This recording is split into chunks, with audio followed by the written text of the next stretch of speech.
যারা এসএসসি 27 বেচ আছো, তোমাদের যে ক্লাসগুলো হবে ওই ক্লাসগুলো হচ্ছে অলরেডি তুমি দেখবা যে তোমরা যারা অলরেডি ভর্তি হইছো, সাইন ইন করেছো, দেন হচ্ছে হ্যাঁ, দেন তোমাদের হচ্ছে প্রতিটা সাবজেক্টের কোন কোন চ্যাপ্টার দিয়ে শুরু হচ্ছে এবং কখন কোন ক্লাসগুলো আছে ওইগুলো তোমাদের রুটিনে খুব সুন্দর করে দেওয়া আছে, রাইট? এবং তোমরা দেখবা ঠিক এরকম একটা সিনারি তোমরা আমাদের ওয়েবসাইটেও থাকবে যে কোন বেচের মানে কোন সাবজেক্টের জন্য কোন ক্লাসগুলা শুরু হচ্ছে, রাইট?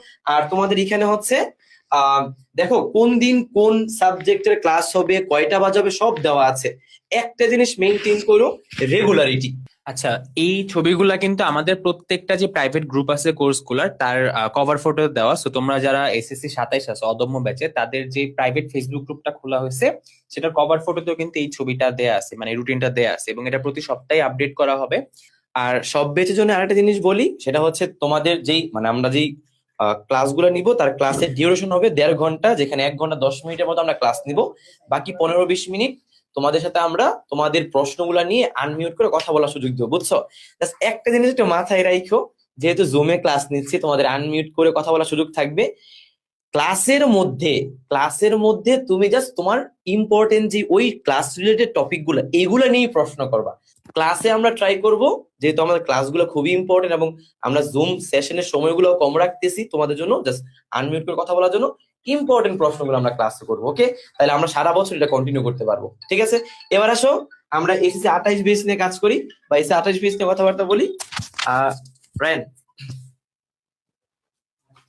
হ্যালো এভরিওয়ান, কি অবস্থা তোমাদের সবার? তো আমি তোমাদের সাথে আছি, তোমাদের সাথে তোমাদের মেহরাব ভাইয়াও আছে, দেখতে পাচ্ছ। আচ্ছা, তো প্রথম কথা, অষ্টম শ্রেণী থেকে নবম শ্রেণীতে উঠেছো, নতুন একটা বছর, তোমাদের প্রথমেই কোশ্চেন থাকে যে ভাইয়া আমরা এতদিন বিজ্ঞান পড়েছি, আমাদের বিজ্ঞান যে ভাগ হয়ে গেল পদার্থ বিজ্ঞান, রসায়ন, জীববিজ্ঞান, এগুলো আসলে কি? আবার তুমি দেখতে পাবা তোমার সাধারণ গণিতের সাথে তুমি দেখতে পাবা তোমার উচ্চতর গণিত আছে। তাহলে তোমার উচ্চতর গণিতটাই বা কি, সাধারণ গণিতের সাথে পার্থক্যটা কি? তোমার প্রথম ক্লাসগুলো হবে হলো এগুলার ইন্ট্রোডাকশন। একদম ফার্স্ট ক্লাসে যখন আমরা পড়াবো তোমাদের সাথে আমাদের, ধরো রাহাত ভাইয়া ফিজিক্স ক্লাস নিচ্ছে, ফাহিম ভাইয়া ধরো ম্যাথ ক্লাস নিচ্ছে, অনাপু বায়োলজি ক্লাস নিচ্ছে, সবার ফার্স্ট কথা তোমাদের সাথে এটা হবে যে আসলে সাবজেক্টগুলোর মানে কি। প্রথম 10-15 মিনিট ওইভাবেই যাবে। সো প্রথমে যখন আমরা পড়াবো